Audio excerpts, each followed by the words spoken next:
This is KHOI 89.1 Story City Ames, and you're listening to I Am Able Iowa, where we discuss the ability and disability. I'm Nancy Baker Curtis, public school teacher, board president for the ARC of Iowa, and a parent advocate. I will be your host for today. I'm joined by my co-host, Zach Meekum, who comes to us from Allies and Advocacy. Today's guests are Colin Buchman, the owner and director of operations for Progressive Network Community, along with his administrative assistant, Sherri Cropper, who also happens to be the guardian of a PCN member. We're joined by some additional folks that you don't see on camera, but are there in the background. We have parent of PCN members, Lynne Schaefer, host home provider, Lynne Schaefer, and Wiilam Mallas, and Vanessa Pitschmann, who are members of PCN. And so we'd love to thank Progressive Community Network so much for being with us today on the radio program. Thank you for joining us. So we can kind of go ahead. I said thank you for having us. Oh, we're just so happy to have you. And we just really want Colin, Sherri, for you to kind of tell us a little bit about who you are and what Progressive Network Community does as an organization. So here at Progressive Community Network, we serve individuals on the ID waiver, brain injury waiver, and home-based habilitation, primarily through the host home model, which is 24-hour SCL service. We contract with independent contractors who are our host home providers, and they provide that supported community living to the members within our services. We typically match members through a matchmaking process, which all starts from an application from each person, whether that's the member, a guardian, or case manager that submits those to us. And then we identify, commonalities between the two to try to really ensure that we have long-lasting and successful matches so that there is stability within both the host home provider's life and the member's life as well. That's great. You just threw several acronyms at us. And I worry that some of our listeners might not know what those mean. So in layman's terms, who do you serve with the host home model? And also, what does SCL stand for? So we serve people on the ID waiver or intellectual disability waiver, which used to be one of several different waivers in the state of Iowa. They've recently just updated those to just a couple waivers. The BI waiver, which stands for brain injury waiver. So individuals that may have succumbed to a brain injury, whether at birth or at some point in their life. And then also home-based habilitation, which isn't a waiver, but it's a specialized program to help individuals that may have fallen through some of the cracks and or have developed mental illness or have had, some other issues within their life, such as severe drug addiction and things like that. Home-based habilitation is a service that also falls under SCL, which stands for Supported Community Living. There are two types of supported community living. There is hourly supported community living, where maybe a staff or, a caregiver may come into a member's home and provide, a couple hours of care or help them with daily living tasks such as cooking, cleaning, shopping, working on personal goals. And then there is 24-hour SCL, supported community living, which is, as it states, just 24 hours per day, 7 days a week. And that's the type of service that we primarily work with.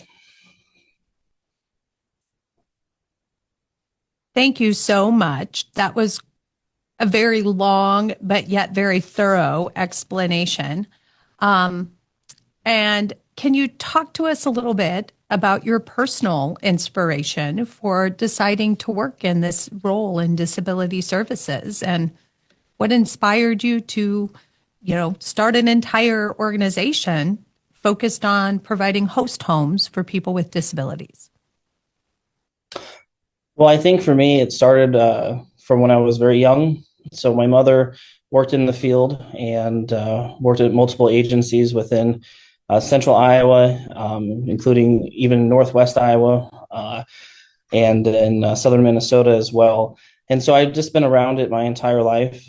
I am guardian of my aunt, who is someone with a disability as well, and it's something that just kind of grew into. My house always had kind of an open door policy. We had people coming in and out, and they would always kind of call my mom or dad to come help them or figure out resources to assist people. And so when I went to Iowa State, I majored in family studies, and then I was a direct support professional for an agency all throughout college. I worked every weekend at that position, and then I became a team lead, and then eventually became the supervisor of services at that company. I then was a host home provider myself for several years, and I kind of saw how that model differed from the traditional, group home or waiver home model.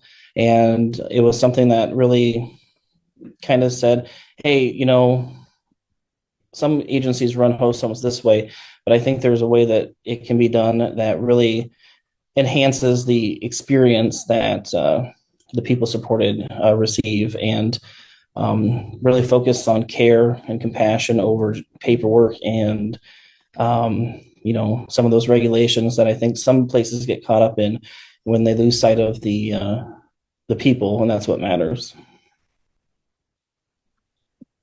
Can you break down for us what those differences are between like a host home and then some of those other traditional agencies? And then also talk about how your host home maybe even looks a little differently than that. Sure. So I think host homes look a lot different than group homes or traditional waiver homes, in the way that you have consistent care from a dedicated primary caregiver or caregivers. Many of our host homes are married couples or families, and I think that right there is a stark difference, as well as when you enter into a host home, you are become part of a family essentially, and you don't have different staff coming in and out. Staff calling in, where to go, who to call, what relationships are going to look like, what, there's set standards that, people have within their homes, and you adapt, and you learn from them, but they also learn from you. And so I think the personal growth that our members find in a host home is something that, happens more quickly, and is more enriching than maybe sometimes the traditional waiver home. With that said, I do think that the traditional waiver home, for many people who choose that, setting and enjoy it, there is a need for that, and there is a place for that. So it really comes down to personal choice and member choice. And I think the host home model really enhances that as well. So with our matchmaking process and trying to identify, there's never a host home where, our member doesn't choose who they live with, or, choose with their team, their interdisciplinary team, which would include their case manager, guardian, if applicable, the member themselves.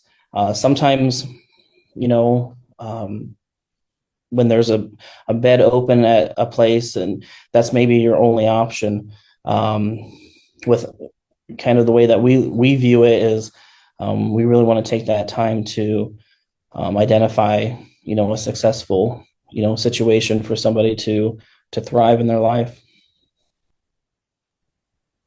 Sherri, you're a part of this administrative team that helps Progressive Community Network function. Can you talk to us?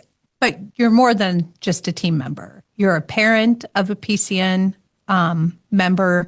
You're the guardian of a PCN member. So can you talk to us a little bit about what your role is and what that means to you as not just an employee, but also someone who is really invested and a part of the community. Well, when I came here, I came as a parent first and a guardian second. And basically, what I needed to look for was trust. I needed to look for quality of care. I needed some place that wasn't a warehouse, but that was a living, viable solution and a dynamic solution that would be inclusive for my children and my wards. As an employee, I can say I took my own personal journey into caring for people in a way that more readily satisfied my needs personally. And hopefully I also enrich the company and bring a little bit more to PCN as well. So basically what I try to do as an employee is give as much as I possibly can and give in the capacity that I would want to be given if I were being served. Sherri, you said something that's really interesting to me. You said you were looking for a place that wasn't a warehouse. Um, I think as a person with a disability that knows what some of these facilities, how some of these facilities operate, I know what you mean, but would you break that down for us so people can kind of understand? Well, similar to what Colin was saying, when I first pursued a host home, I didn't want a host home. I was looking for a group home, and Colin explained host homes to me, and I realized that a lot of the problems I was having with group homes, such as who do I talk to, where is the staff person at that was involved with a situation, the lines of communication, just in general. Were in question with group homes, and so with a host home, you have the direct communication with your host home provider. You don't have to chase and find who to talk to, or what the problem is, or it's much simpler. Is that? No, that's a very thorough explanation. And I think if you're involved in the world of disability, you might understand all of the subtle differences between a residential placement, between a group home and a host home. But we have so many listeners that tune into I Am Able who are simply wanting to be educated. And so we find it really important to break down all of those subtle nuances and differences, as you've both so eloquently done here today. One of the things that I'm really curious about as a listener are the host home providers, the people who make that decision to open up their own personal home and to invite in a person who potentially has struggles with mental health or intellectual disability or brain injury, because that's a really unique type of person who invites another to live into their home and to be a part of their family, which is really, I think, the point that both of you have been hitting upon is a host home feels like a family. It feels different. So what type of person is that host home provider, and what can you tell us about them? I think that, many of our host home providers that, are successful and, they have very key components to their personalities. They're patient, they're compassionate, they care, and they really see the people that they serve as, humans that are able to, learn and thrive within the community that they live. And, the idea and what we really try to push for is community integration. We try to, just because someone may have a brain injury or have mental illness or have an intellectual disability doesn't mean that they can't experience life the same way that other people experience life. And so someone who has that open mind, that is really key. We have a lot of times where we have situations where We have members that come to us and they say, I didn't think I'd ever be able to do this, or I get to go here, or, some of our members go on vacations to other countries, Mexico. We've had several members that traveled across the Atlantic Ocean. And so I think really identifying an individual who has those key traits and really wants to have that dedication, because a host home, is 24/7, and it's something where I always tell people, you're going to have to change your life. You're going to have to change your life to help, this individual change their life. So it takes a lot, but it's something that's really rewarding. And when, progress is made, or those relationships and that trust is built, it almost becomes unbreakable in many ways. And so, those would be kind of the key things that, people who want to become host home providers, we look for. Another thing is just experience within the community, and or have, working in it, or having that personal experience with someone who, maybe in need of services. Sometimes is really kind of key for us as well, because it's something that, doing what we do and doing what the host home providers do, it's not something that you can read a book and learn. It's not something that you can be trained on. You can be trained on aspects of it, but it's something that you have to experience, and that's how you have to learn, is from that life experience, and from being around it and being integrated into it. You spoke about training and that lived experience, and really just, getting involved with the individual living in the host home and learning by doing. And those are all very wonderful ways to learn. But I'm sure that there are some things that are kind of procedural that you must do in order to ensure that everyone in a host home has all the supports that they need, right? So could you speak to us a little bit about that aspect of it? How do you provide supports to your host home providers about some of those things they just may not know about?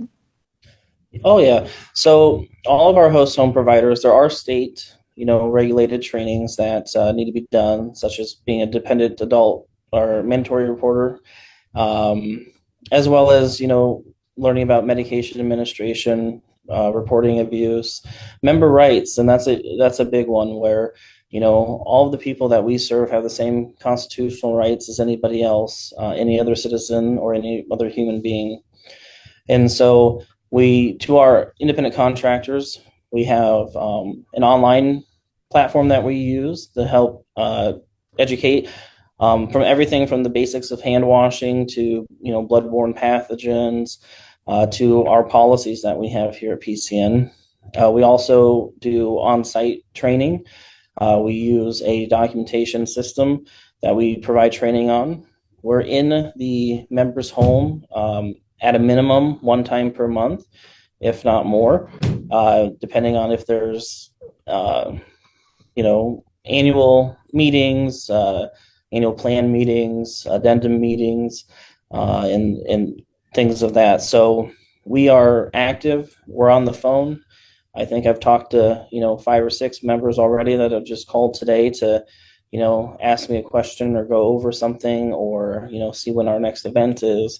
And so those are things that, we actively try to encourage as much training as possible. We also do annual trainings that, we go over every single year to kind of keep up on things. And it's always a changing, field and a changing environment. So keeping up with that, sometimes the host home providers, it gets frustrating because they're like, well, we just did this the other day and now it's this. But, that's the world and the field that we work in. You're absolutely right. As a public school teacher, many of those mandatory trainings you spoke about, I myself have to complete on an annual basis. And so for anyone listening, I think that that ongoing training would be something that would be such a comfort, right? If you're on the fence and you're thinking about what sort of home model should I look for my individual with disabilities, knowing that there's that support going on and that ongoing training would just be a comfort. And you talked about different disabilities that you service within your host homes. And so I assume by the trainings that you've mentioned that there also are probably additional trainings, like you said, medication management, or if a person needs assistance with transfers and transitions, things like that. Definitely. We offer member specific trainings as well. So if a member may have diabetes or, something like that, we do have additional trainings to kind of assist the host home providers in learning more about diabetes. Or, if a member is somebody who's a fall risk or something like that, we also, encourage trainings, and, we go through their homes. We do home inspections before we have any member move in. And so if there's modifications that need to be done to the person's home, we encourage that, whether it's grab bars in a bathroom or, a ramp into, the front of the home.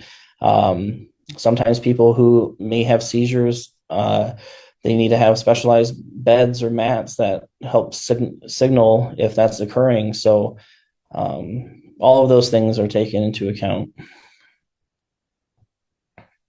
It sounds like you all work really hard to find that best fit.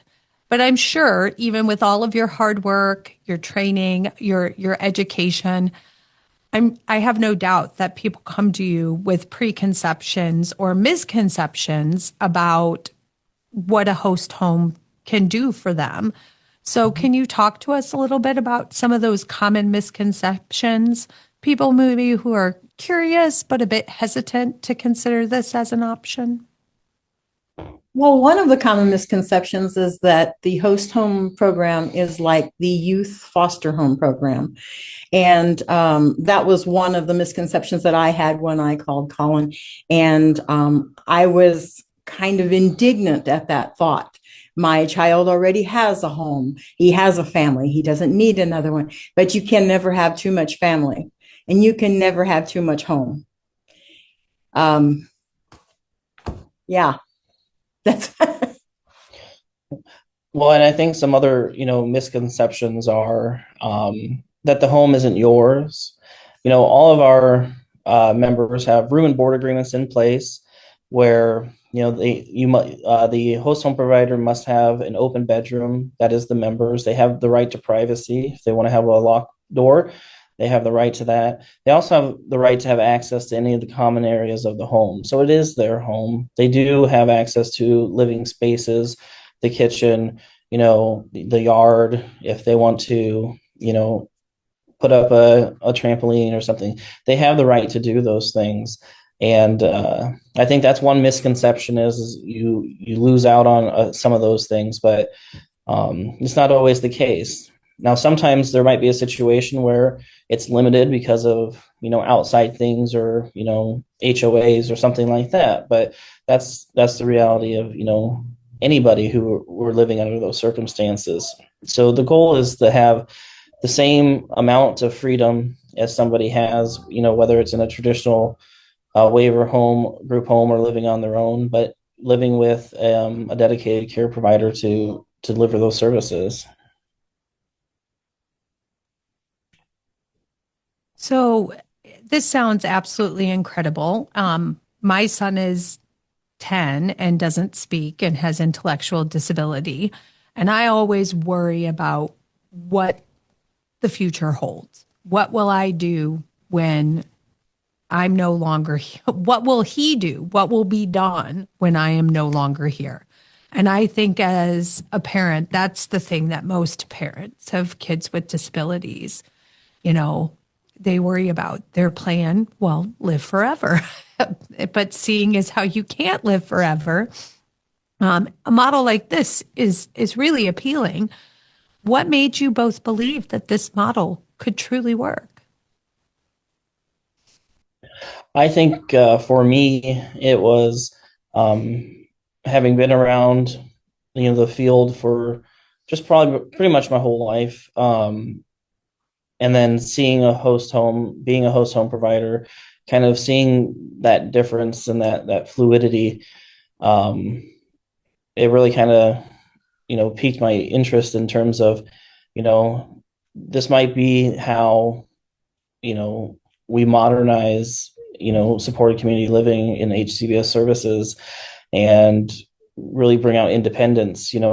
Another thing that a lot of our, members will tell us is they are so happy that they're able to do more things because, in some of the other,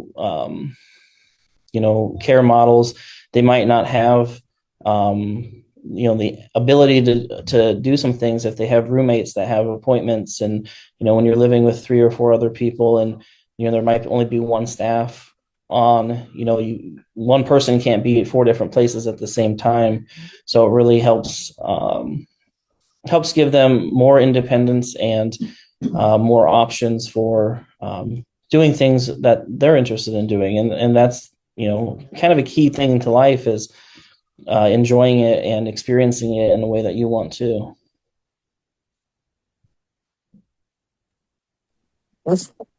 I know that you have some other people in the room. Out of curiosity, are any of those people host home members?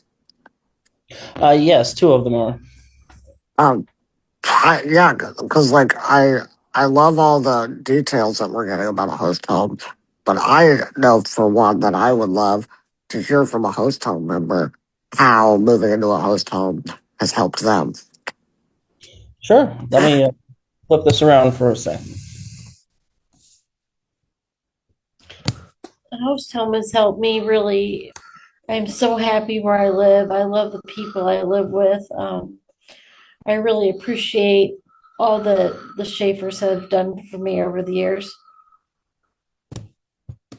And I am appreciative of living with the Schaefers too. And I feel like we're a family, it's we get to, pick out stuff for a house like carpet and stuff and furniture and stuff like that. So, I mean, I feel comfortable in a host home. That's so great to hear. What are your days look like? What do you guys like to do for fun? Do you go out with the Schaefers and do things like go to the park or what do you guys? What's your guys' days look like? Sometimes we go to the nursing home in Indianola and we take our therapy dog and we talk to the nursing home people there. And I like to volunteer in the community at the nursing home with the old ladies there and do crafts with them and twice a month. And I'm just really happy where I live.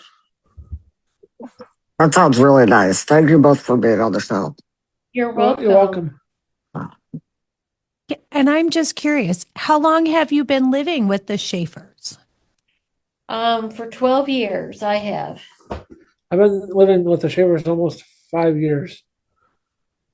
Wow. So in your time living with them, you've probably gotten to do a lot of different things. Yep.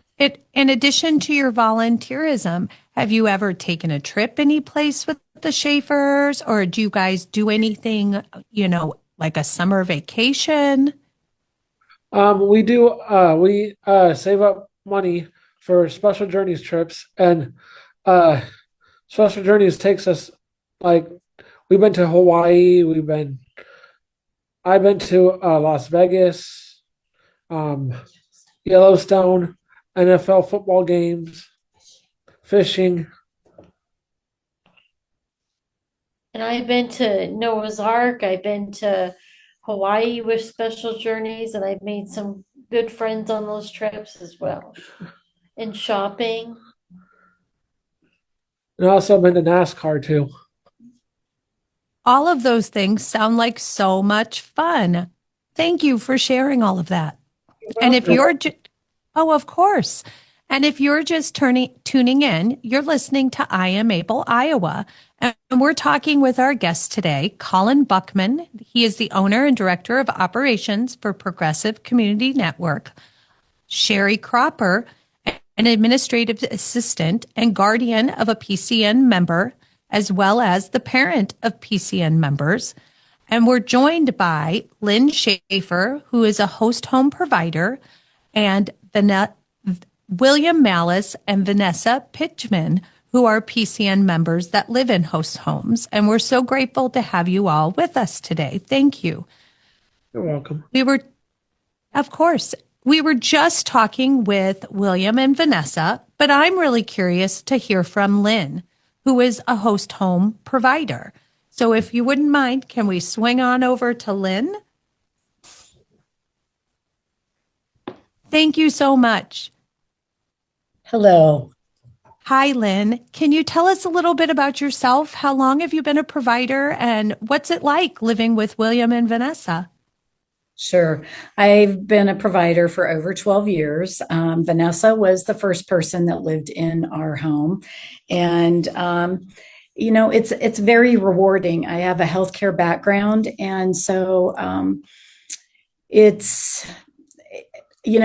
think of Vanessa and Wiilam and their roommate as they mentioned, they're part of our family, and they truly are part of our family. They call, our brothers, sisters that are our relatives, their aunts and uncles. They think of them that way. We're just very close. It's been absolutely wonderful. And I truly cannot imagine not having them live with us.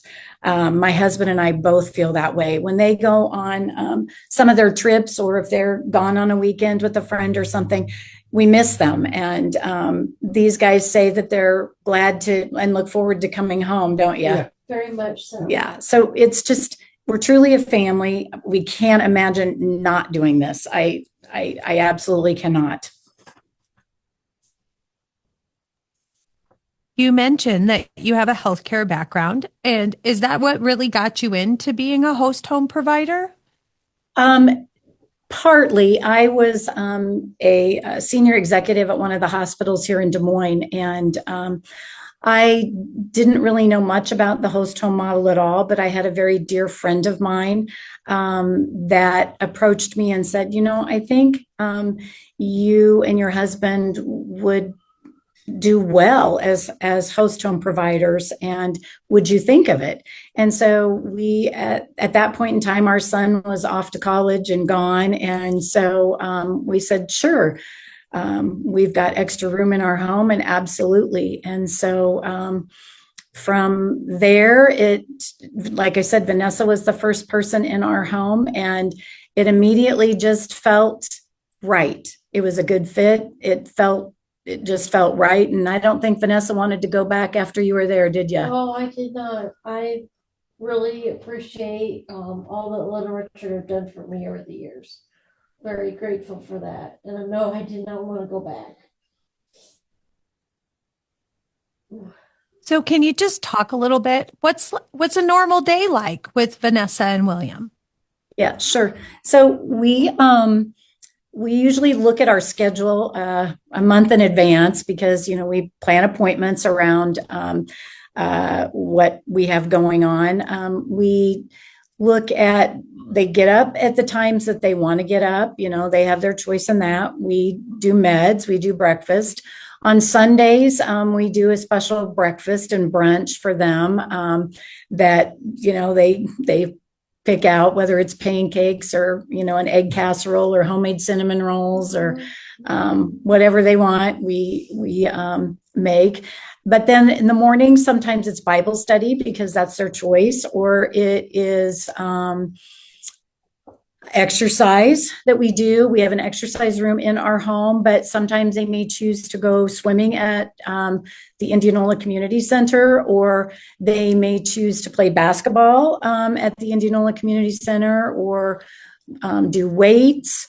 Sometimes they have a specific friend that calls every morning. Vanessa has some friends that call every morning. So that takes place. And then, like I said, they do Bible study. If they want to, they do positive affirmations. Then we have lunch. Then there are community events in the afternoon, usually, or appointments. And some of the community events can be going to the nursing home. There's a couple of nursing homes that we take the therapy dog to in Indianola, and they go there on a scheduled basis, meet with the residents there. That takes several hours. Vanessa does crafting with the residents there a couple of days a week. So that's another thing that they do.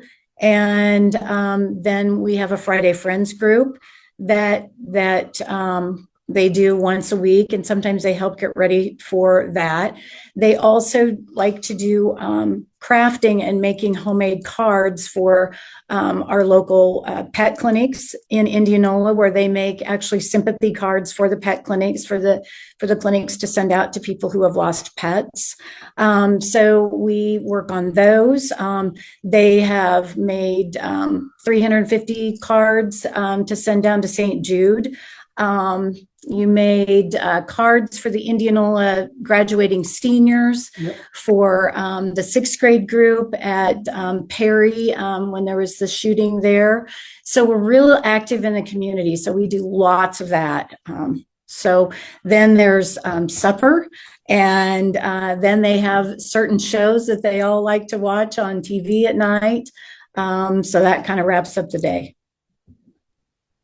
It sounds like, yeah, you all are living such full lives. And I think that that's very cool. Something that I heard you say several times is choice. Right. And I think that's a big deal, because I worry that when people hear about host homes, they're thinking babysitter, to be honest. And I think that that's the wrong idea. It absolutely is the wrong idea. Can you explain that or break that down for us? Absolutely. You bet I will. This is a choice. These folks, in a true host home model that works well, these folks get to be a part of everyday life in that home. They get to choose when their appointments are. We get to choose what day we want to go to the doctor, if we want to go, unless we're sick and have to go immediately that day. But, we get to choose when our appointments are that are non-emergent. We get to choose if we want to have a friend over, or who we want to talk to, or what meals we get to eat. Well, these folks do too. In fact, on the way here, we were talking about what meals they wanted to have coming up. And Vanessa, what was one of your choices? Homemade pizza. Homemade pizza. And what was yours, William? Nachos. Nachos, homemade nachos. So it's just like for all of us, we choose where we want to live. We choose what clothes we want to wear. We choose what house we want to live in. These guys choose what they want to do too, and that's real important to us, that they have that choice and flexibility in their schedule and their day and in their life. Yeah, I so agree. As a person with a disability myself, I think, like, in any care situation, emphasizing autonomy is essential. People shouldn't have their lives dictated to them. So I really appreciate you sharing that. Yes. Thank you. I would agree. My son is not super independent, but whenever I can provide him with 2 options and he gets to pick, or whenever I allow him sort of, as Zach said, that free agency, that ability to make his own decisions, he is not only happier, ultimately I end up being happier because I'm not dealing with an upset, frustrated little boy. And I'm sure this must be true for both Vanessa and Wiilam. So if you don't mind, I'd love to turn the camera back to Vanessa and Wiilam just for a minute, because I'd love to hear from them. How does it make you feel to be able to make so many of your own choices, from what you get to eat to what you get to do? Makes me feel really good, and I feel really independent that way, and that I'm just happy about that. I feel happy that I can make my own choices on what to eat or what to do, and it just makes me feel really happy that I can make my own choices. Have you lived in a different kind of home before where you had less independence? Yes, I have. I've lived in several group homes, and yeah, and it just I wasn't as happy there as I am living in a host home. And what was I'm sorry, go ahead. Same for me. I have lived in a group home and it wasn't really the best for me, and it just wasn't really good. So I like the host home better. And part of what you enjoy more about the host home is exactly what? That we get to make choices and stuff, and we get to uh, do what we want to do and stuff. Can you talk a little bit about a time when you and maybe Lynne had to come to a compromise? Because I'm sure there are times when you all want to do stuff, but your schedule maybe doesn't allow it, or it's at a time or a busy season of the year. How do you and Lynne work together to come to compromises, or where you can both agree on a topic or a date?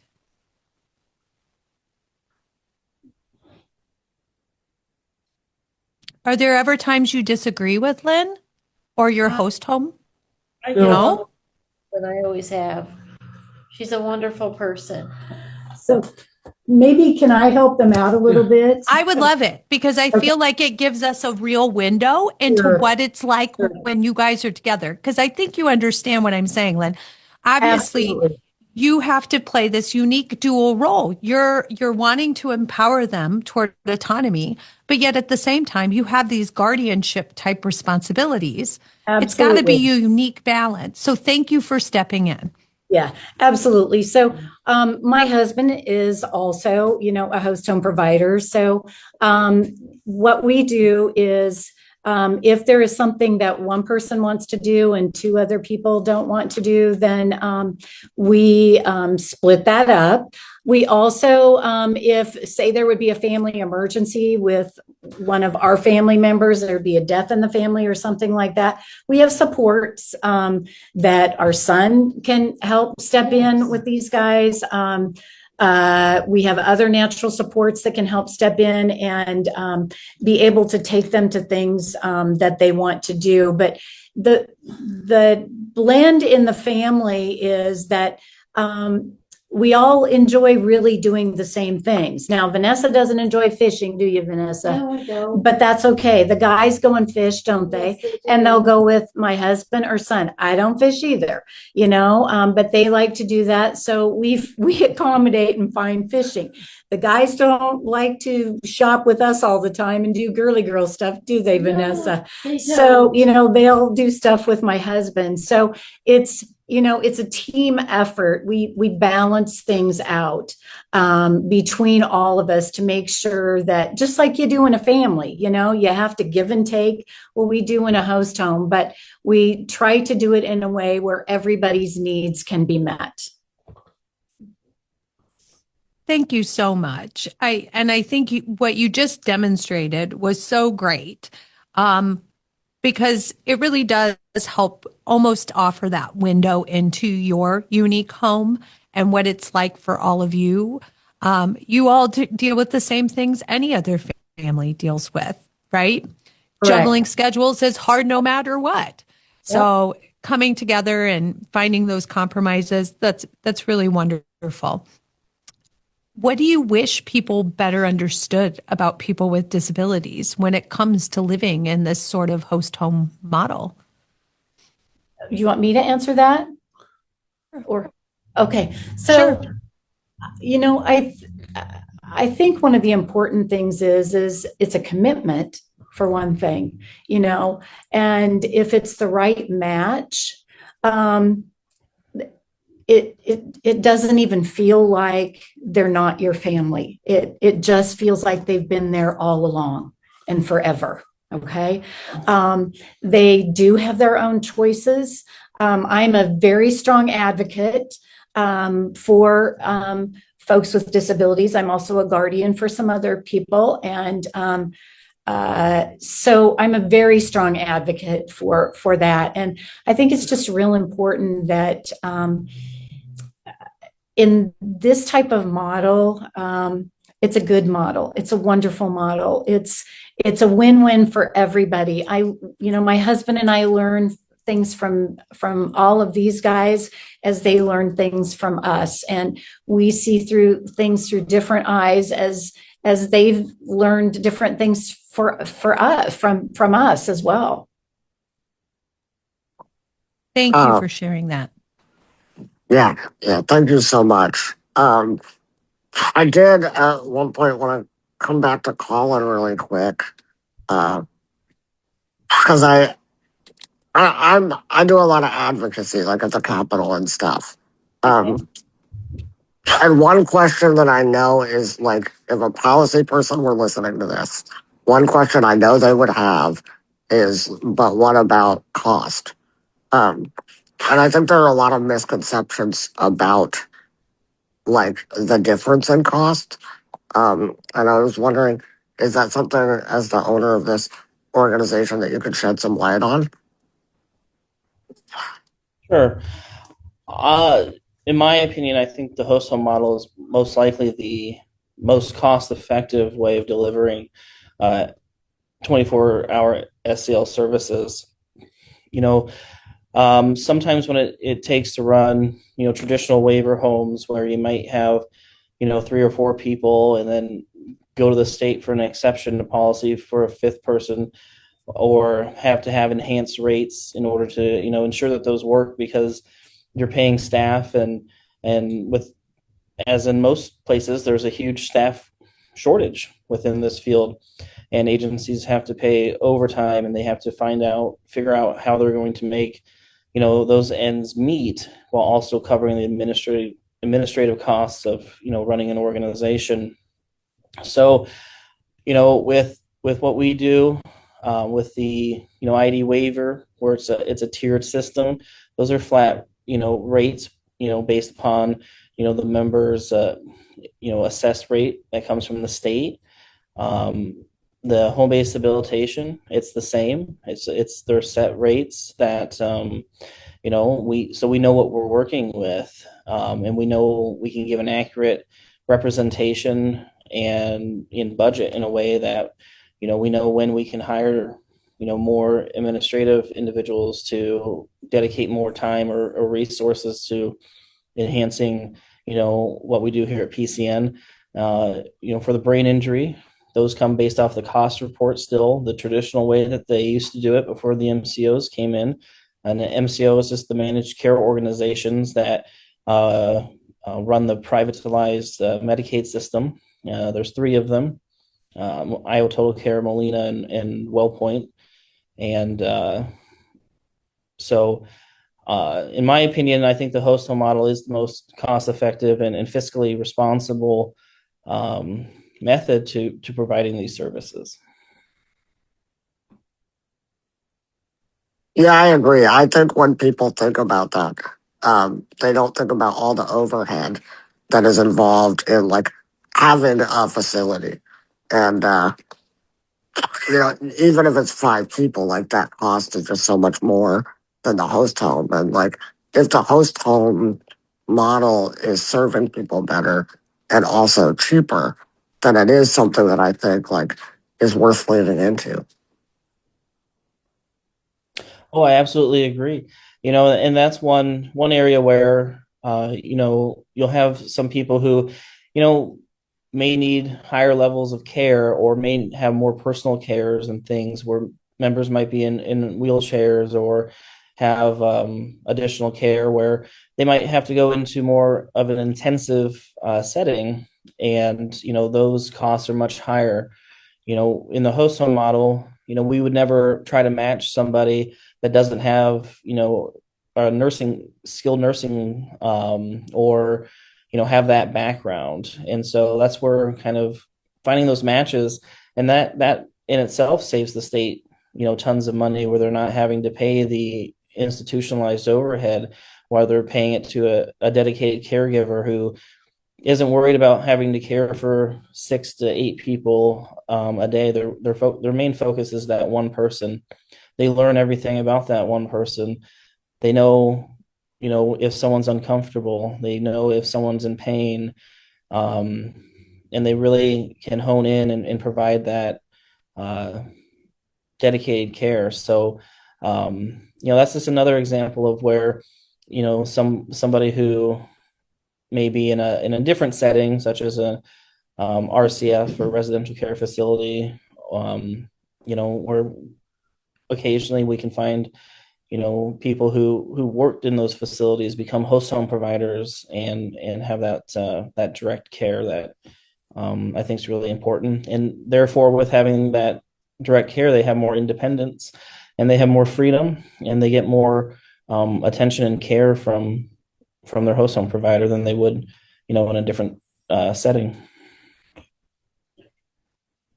That's something that you have mentioned so many times. And, that's something as a parent I've advocated for in my child's own education. The need for him to have the same associate over and over. He doesn't speak. He's not going to tell you he doesn't feel good. It takes someone who speaks his language, which is behavior, to be able to help and support. And so when I think about what you spoke earlier, the direct care personnel shortage that we have in our state, it's a real crisis, right?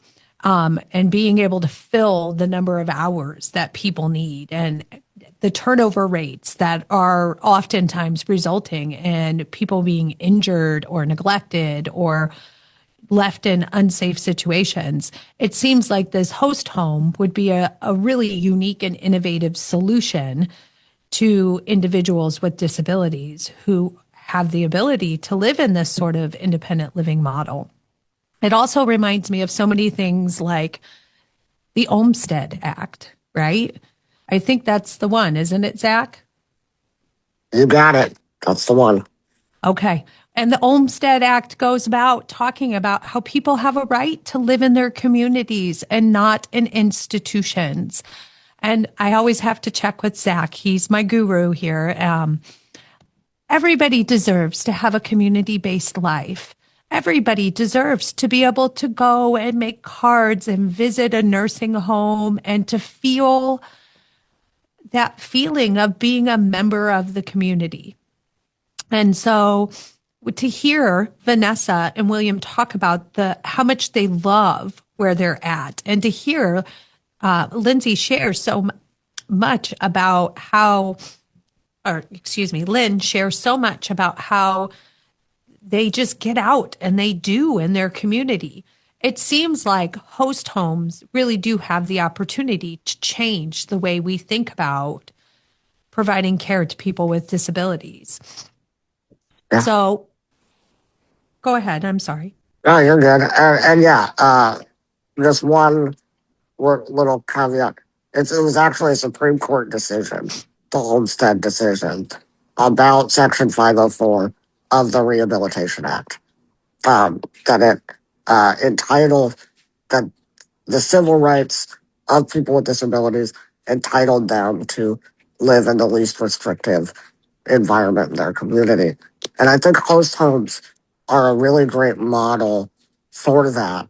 Colin, I have to imagine that there's way more need for host homes than there are people to fill that gap right now. Would I be correct in assuming that?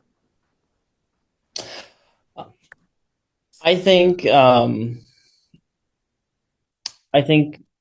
the finding people who fully understand what it takes to be a host home provider, I think that would be true.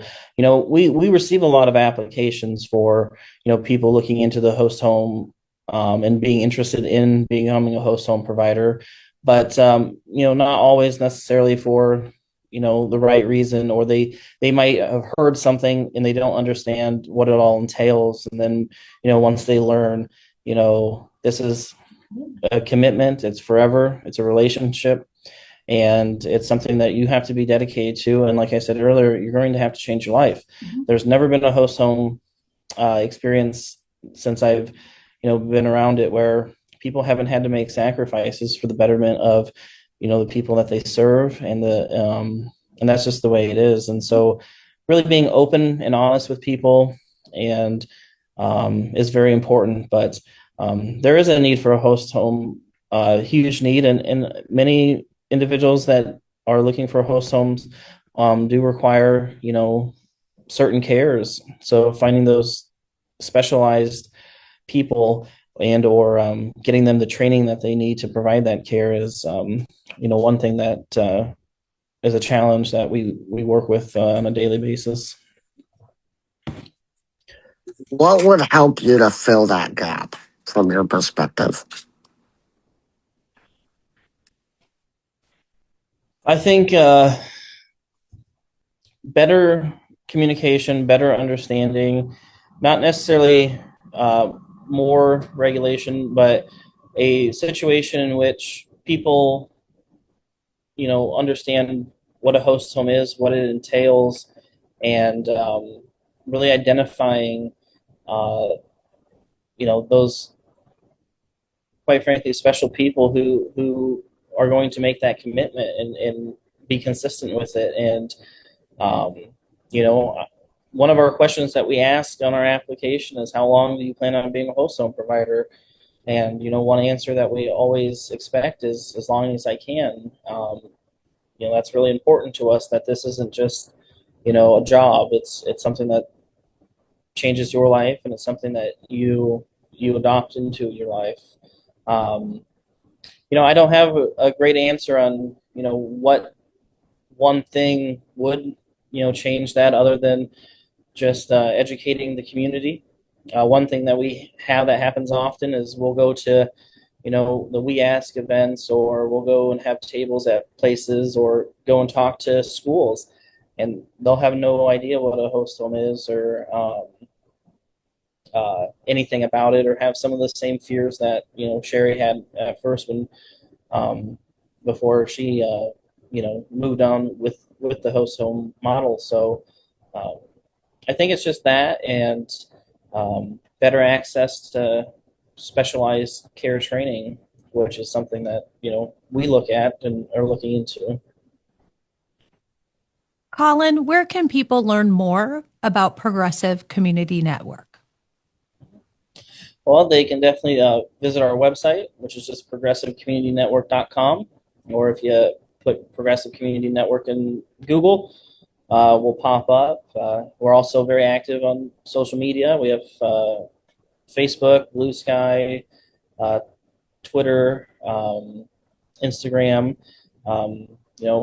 We like to do events. If you go to your local parades during the summer, we typically like to participate in those and have booths there and really just talk to people. And every time we'll have someone who comes up and might have a child with a disability, or themselves have a disability, and not really quite know what a host home is, or inquire more information. And so we try to be very cooperative with other organizations as well. So one thing Sherri did is she made up a pamphlet of different organizations and the services they offer, and if we can't help them, we definitely hand that out and try to point them in the right direction, because at the end of the day, finding the service and the care that they need is what's important to us. Well, thank you all so very much. This is KHOI Story City Ames, and you've been listening to I Am Able Iowa. I Am Able Iowa airs the first and last Saturday morning of each month at 9 a.m. on KHOI 89.1 FM. You can also hear us streaming live on online at KHOIFM.org. We invite you to share comments, questions, and program ideas with us at doug@thearcofiowa.org or visit our website, www.thearcofiowa.org, to find previous episodes and more information about our program. The I Am Able show is produced by the Arc of Iowa, headquartered in Des Moines, Iowa, with local chapters here in Ames and across the state. Thank you for listening, and until the next time, this is Nancy Baker Curtis and Zach Meekum saying, You are able, Iowa.